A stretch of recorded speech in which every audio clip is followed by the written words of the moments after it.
Here's an application of what we've been talking about with simplifying radical expressions. The Pythagorean Theorem. It applies to right triangles, meaning triangles that contain a right angle or 90-degree angle. For a right triangle with legs A and B, meaning the two sides that form the right angle are sides A and B, and hypotenuse C, so the hypotenuse is the longest side, which is the side that's opposite from the right angle. We call that C. Then this equation holds true. A squared plus B squared is equal to C squared. So the lengths of the three sides of a right triangle are related to one another by the Pythagorean theorem. What does that have to do with radicals? Let's see an example to find out. Let's say we have a right triangle where the legs measure 2 inches and 4 inches, and we want to find the length of the hypotenuse. Pythagorean theorem says a squared plus b squared equals c squared. So that means the hypotenuse c, we're going to be able to find that using the equation c squared equals a squared plus b squared, where these are a and b. And it doesn't matter whether we let a be 2 and b be 4, or a be 4 and b be 2. They're interchangeable. So we can say c squared equals 2 squared plus 4 squared. From there it's just arithmetic. 4 plus 16, 20. Okay, but that doesn't mean the hypotenuse is 20. Remember, that's c squared. We need to find c. Well, if c squared is equal to 20, then that must mean c is equal to the square root of 20. This is where radicals come in. Remember, this is our definition of a square root. And we can simplify the square root of 20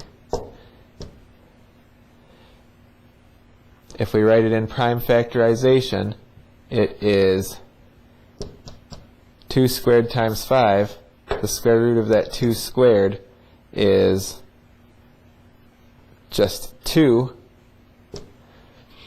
And so we get that the hypotenuse is actually 2 square roots of 5 inches. 2 square roots of 5 is approximately equal to 4.47. But that's only a decimal approximation. If we want the exact length, we have to represent it as 2 square roots of 5 inches. Here's one more example of the Pythagorean theorem. This time we know the length of one of the legs to be 7 centimeters, and we know the length of the hypotenuse to be 11 centimeters, and we want to find the length of the other leg. Well, the Pythagorean theorem again says a squared plus b squared equals c squared, only now we know c and we know one of the legs, which we'll call a, because I've labeled this other one by b. It doesn't really matter. So we substitute 7 in for a and 11 in for c. So now we don't just have arithmetic to do, we have to do a little bit of algebra. Okay. First some arithmetic, squaring both of those quantities. We get 49 plus b squared equals 121. Now the algebra, we subtract 49 from both sides.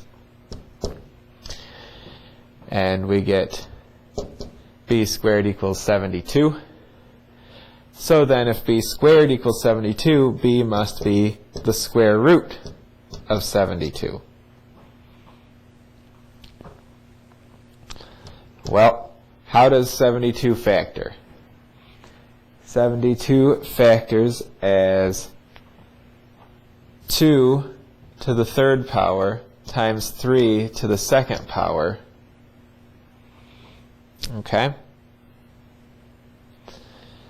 And so let's continue over here. We need to separate out our square factors because we're taking the square root, index 2.